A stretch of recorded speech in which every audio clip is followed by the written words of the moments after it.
Welcome to SF Commercial Property Conversations with Bruce Bean, where Bay Area investments meet expert insights. Get ready to unlock the strategies of commercial real estate success. So today we have Shaun Bird with us, which, Shaun, you have an incredibly interesting background. You actually grew up in Dubai and came to the US, and you are in the asset management business. So it'd be very interesting to hear your history of how you you grew up in Dubai, got educated in Dubai and so forth, and then got into asset management. So love to hear the history. Well, so I've been in the industry for about 20 years. I started off with property management, went to the technical side of facilities management, and then moved to asset management. I was always curious about the business when it comes to the investment side. This was after putting in 10 years of operational experience with managing different diverse properties across the board. Yeah. Yeah. So uh, came to the U.S. and you've started your own consulting business, and now it'd be interesting for the audience. A lot of people, I think, get confused between what's the difference between asset management and property management, and maybe you could go into that a little bit. Sure, Bruce. So property management has a more focused eye on operations. When I say that, it's sort of so sometimes, let's just say a property management focuses on the day-to-day expenses and up to, say, net operating expense for the business. I think that's where the line is drawn for the property managers generally. Where the line gets a little gray is on the CapEx side. Generally, the CapEx side, yes, the property management team would be involved, but essentially, depending on the size of the project, you will have subcontractors and contractors primarily focused on the renovations, the unit refurbishment, and so on. That would be the extent to which property management operates. Anything beyond that, we are talking about, say, the debt service ratio, where that needs to sit. How does that align with the lender's agreement? How is the property performing with compliance? That sits with property management, but it needs to be overseen by an asset manager in terms of where we are sitting in terms of compliance to the changing codes, safety codes, and structural codes, and so on.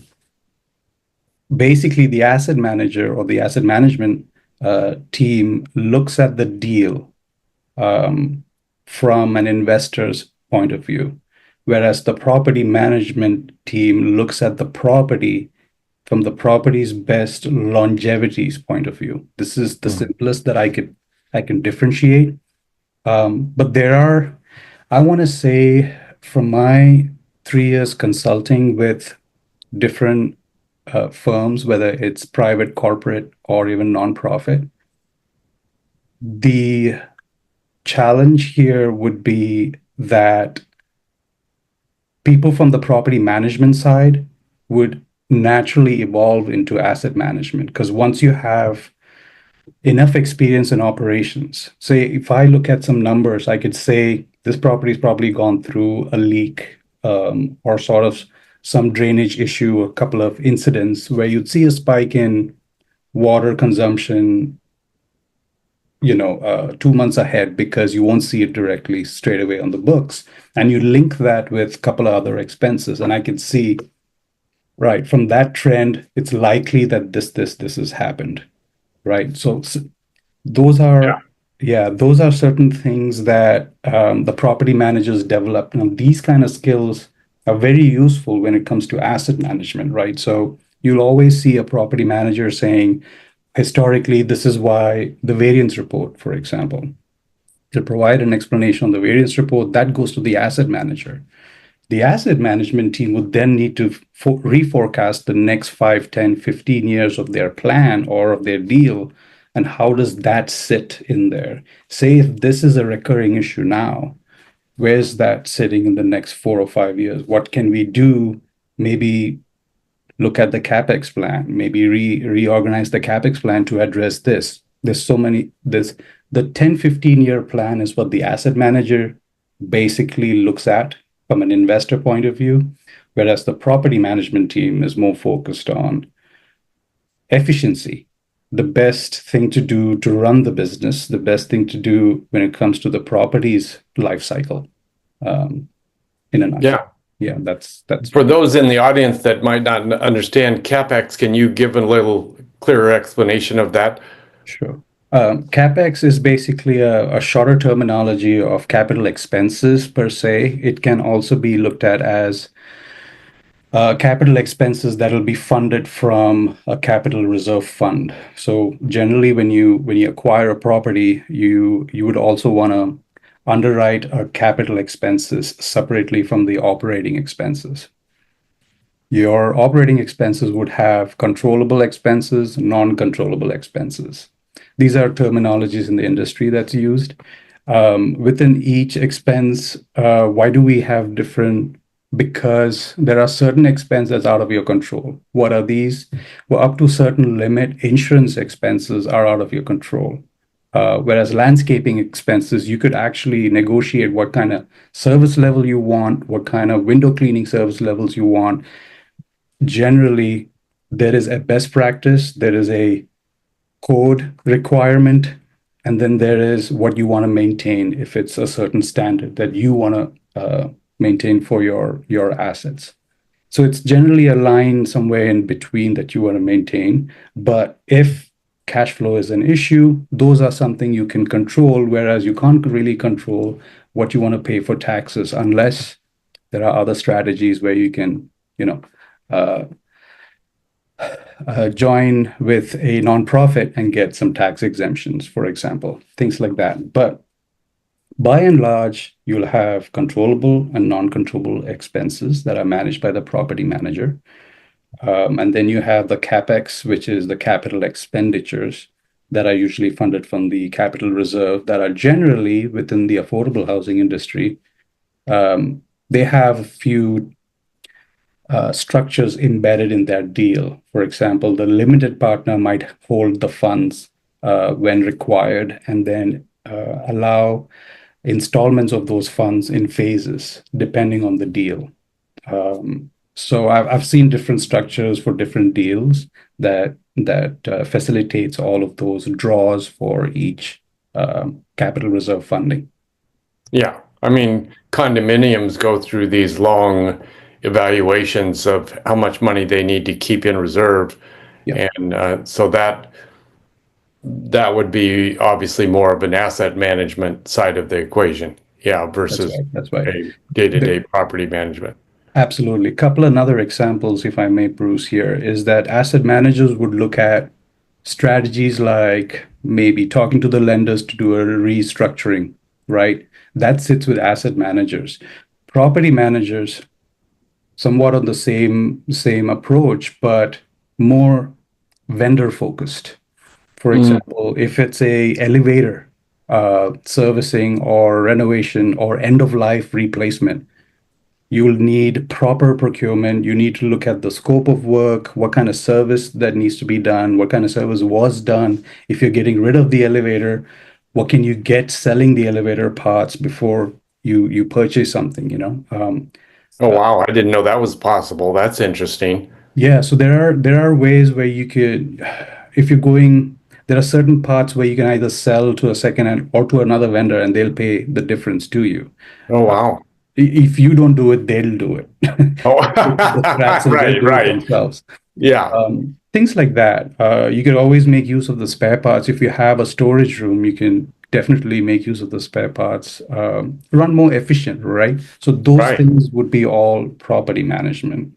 Yeah, Whereas the higher picture with a bigger chunk of, talking to the lenders or um, here's another thing, different government programs, fundings from different government programs. Those are predominantly the asset manager's role, and they need to right. keep a track of that. It all comes down from the underwriting. The more detailed the underwriting is, for those, the underwriting was based on which the investment is done, right? So they would also say, if we acquire this property, we can get funds of X amount for, say, renewable energy, solar panel installation. You get Right. government funding for all of that. So Right.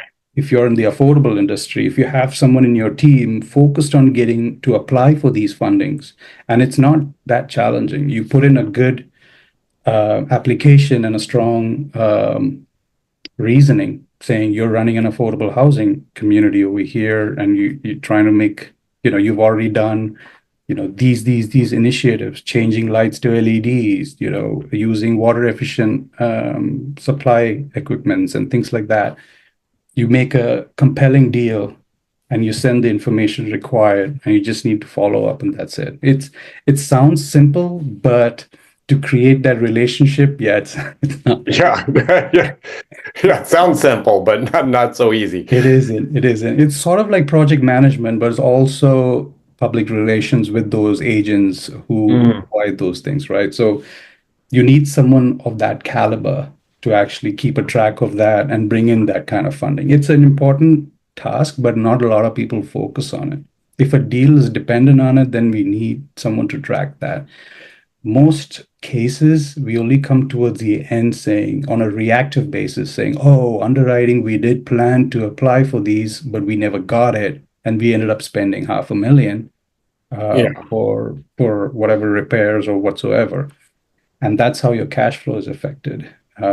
It becomes very clear if you're tracking everything. But then, yeah, I can go on talking about all the challenges about it.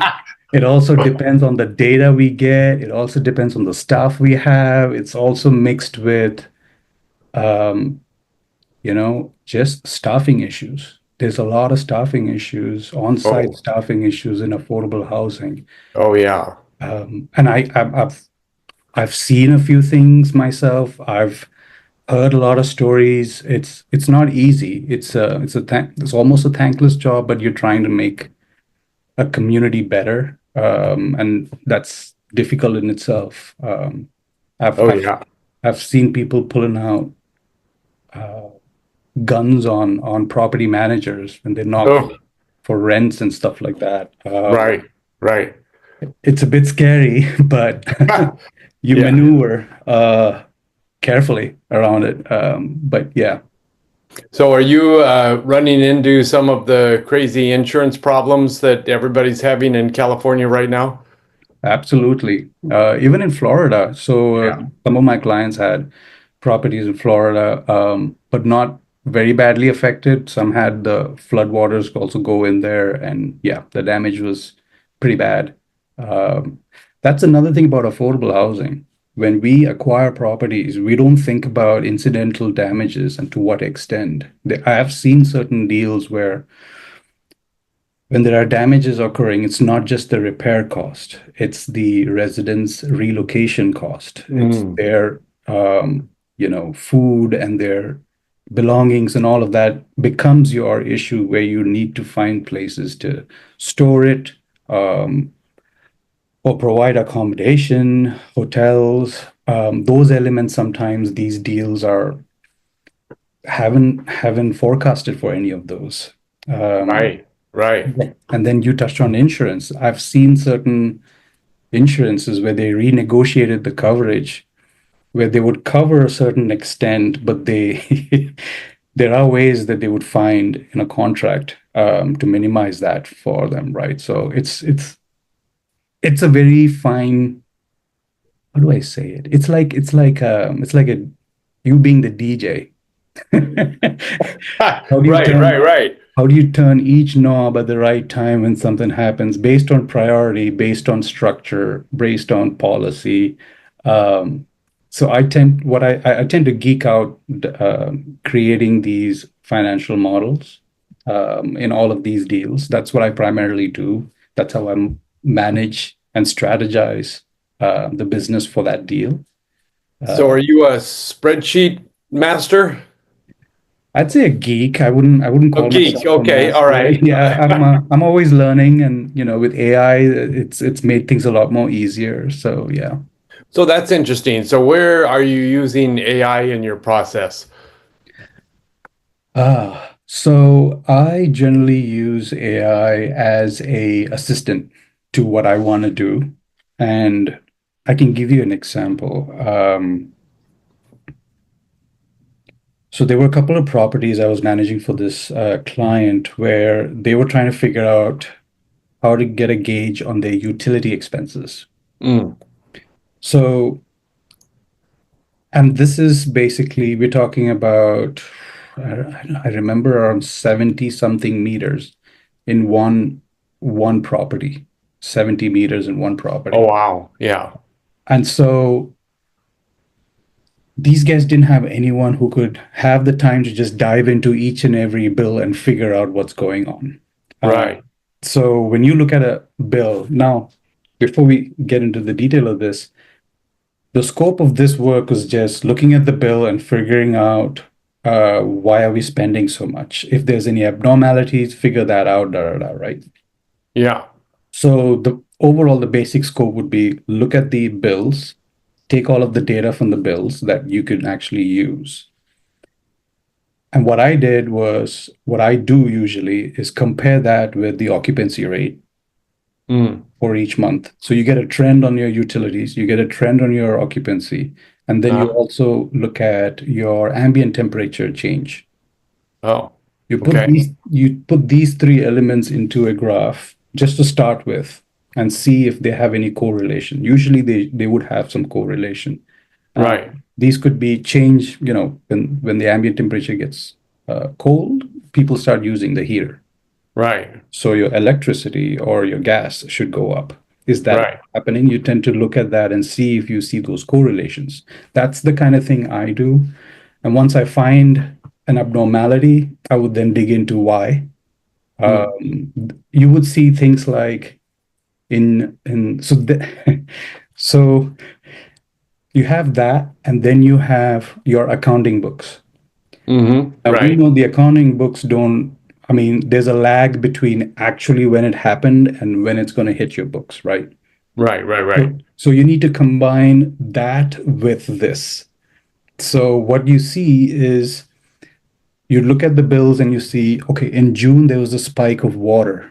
Why is that? And then you see 2 months later there's a spike in repairs for a pipe that bursts because it took about 2 months for all of those expenses to be repaired, billed, and hit your books. Right. Right. Right. And it was never accrued because it's not a routine maintenance. It's a one-off, right? Right. Right. You tend to see that if there's a spike in one of the utility meters and you don't see any other issues anywhere else, there's one incident report about a broken pipe, but the cost was sitting 2 months later, 3 months later. I just map that out and say that's the true cost. You only got the repair cost, but you also have a spike in your utilities. Right. Right. Right. Now, when you have that happening, there are ways you can actually minimize your expense, right? You can also go back Oh. to, yeah, you can also go back to the utility provider and apply Ah. for a leak reimbursement application. Right. So you Right. minimize that over there, even if you missed it in the insurance bit. So there are Right. ways like this that you could navigate, and that's what I do usually.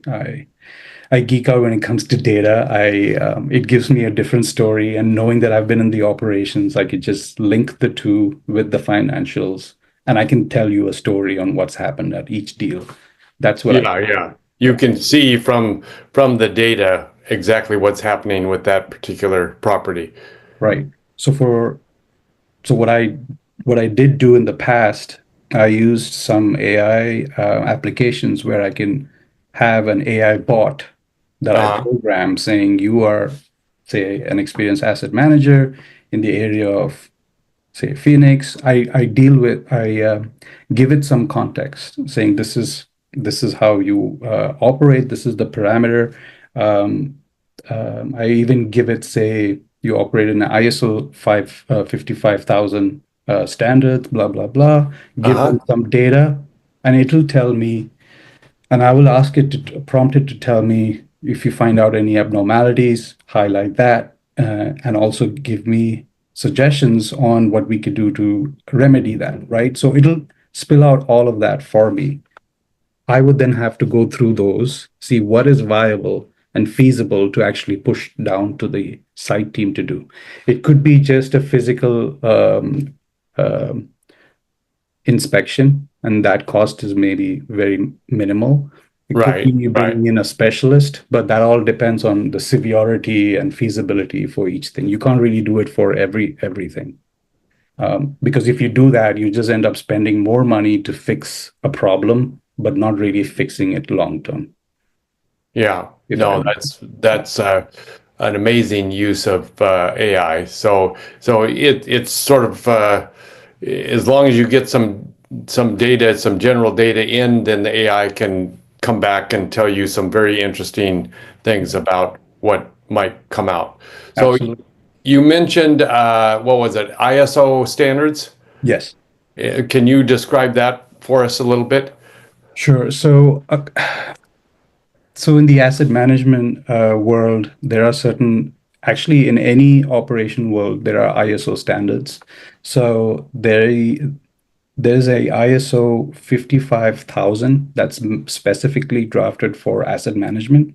Mm, It gives a general standard when it comes to anything and everything asset management, right from acquiring the property, drafting what the policies should be, mixed with what the company's policies are.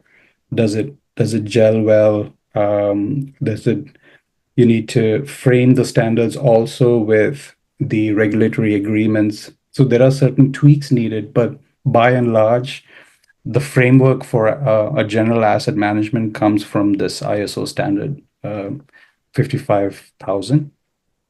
So It, it it, sounds like that might be an area where AI could be of assistance also. it could, but at this moment, what I've noticed in the affordable housing, the implementation of such standards requires funding. Ah, One, you need a trained staff. You need to train the staff with ISO standards. Then, if you're registering for ISO certification, that has its own cost.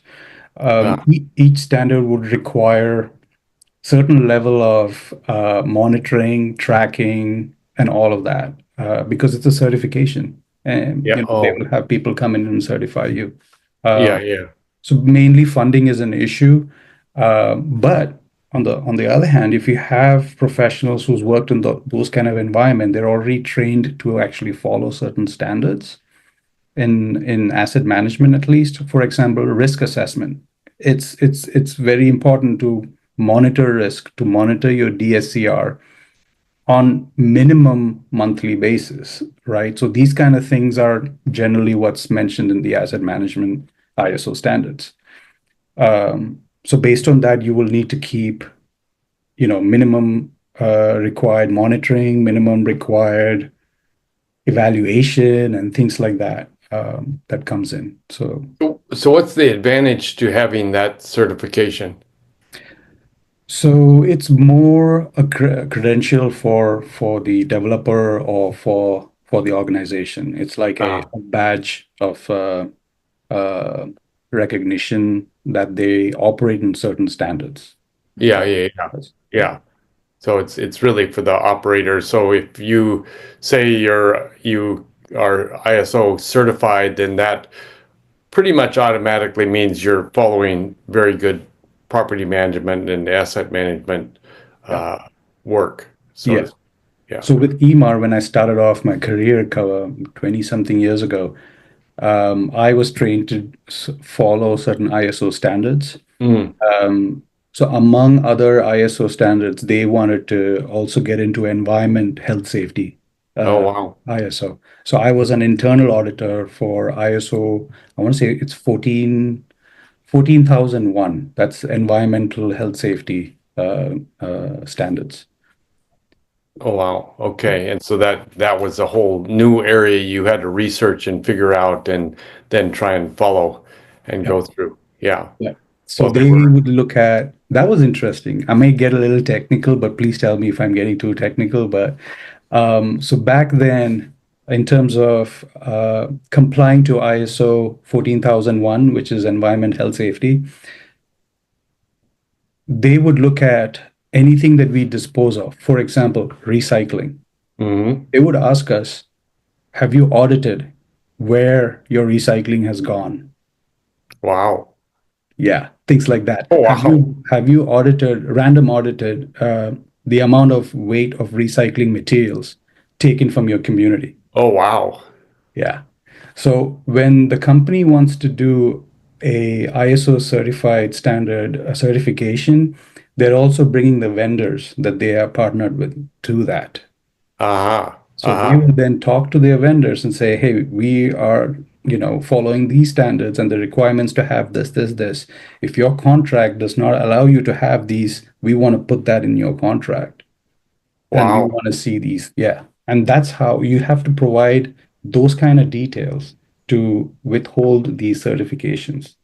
So it doesn't, not only does it hold your company to these standards, but it also, the vendors end up coming to those standards also Yeah. to comply. Yeah. And so they do some of the vendors and then end up becoming ISO certified. Well, if they want to, Yeah, yeah. yeah, yeah, Or they could just say they've partnered with these clients who are also operate under ISO certification, and they're also working within that. yeah. That way they can share it, but if they want, they can have a straight alliance with the ISO agents themselves to get certified also. Another good Wow. example was I'm just thinking about it now that I remember the air conditioning. So this was a property. This was a very interesting property. Low rise, I think about 53 low rise buildings, and these are Uh-huh. all HOA condominiums. Okay. And that comprises about 23 homeowners associations. Whoa. Yeah, Wow. yeah. That was that's when I moved from homeowners associations to retail. I'll tell you a story on that because they just took my weekends. Yeah, yeah, yeah, everything. Yeah, you They had nothing just left. on top of that, anyway, so I was managing that, and they had these HVAC units that's beyond 10 years old. Oh, yeah. So their compressors usually have a 5 year span, five-year lifespan, right? Right, yeah. And these compressors need to be changed. And then you have the question of refrigerants. R22 was banned because Oh, of yeah. what it is, Right, right. right? So those Yeah. kind of things they would like to know. So we were using HVAC systems that used R22. So when we were certified, they wanted to know how do we dispose that R22 off Oh, and things boy. like that. Yeah. Exactly. Oh, Exactly. wow. Yeah. That's got to be difficult. Yeah. Yeah. So So, those are how strict it can get when it comes to ISO certifications. So just to give you an idea. yeah. Yeah. Well, I can understand. I mean, I've dealt with enough condominium associations that dealing with 23 of them would, yeah, you'd want a new job pretty quick. So I can But understand that. I mean, that job had a lot of other things, a lot of people management Uh, skills. You're dealing with a lot of, I want to say, high profile executives, who have retired, who's been presidents for airline industries and things like that. So their level of how do Sophistication or, yeah, sophistication, yes, yeah, yeah. and the feel of leadership, they wouldn't want to let go of that. So Right, right. how you speak to them, how different culture coming together. It was a lot of that. It was a lot of politically Wow. being neutral. I had Yeah, to right, wear a right. Stay developer's hat. neutral. Yeah. So it was interesting. It was good. It was fruitful when Very I was in good my 20s. education, I'm sure. Yeah, Yeah. very, very good. Well, all right. Okay, well, given all of that, where would people get a hold of you, Shaun? So I'm usually connecting with people through LinkedIn.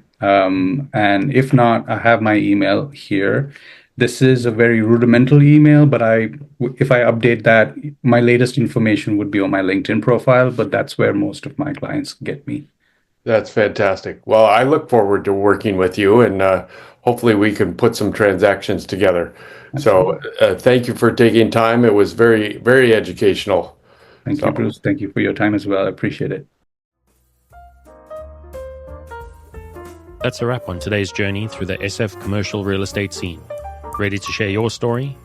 Visit sfcommercialconversations.com/guest. Your insights could lead the next conversation.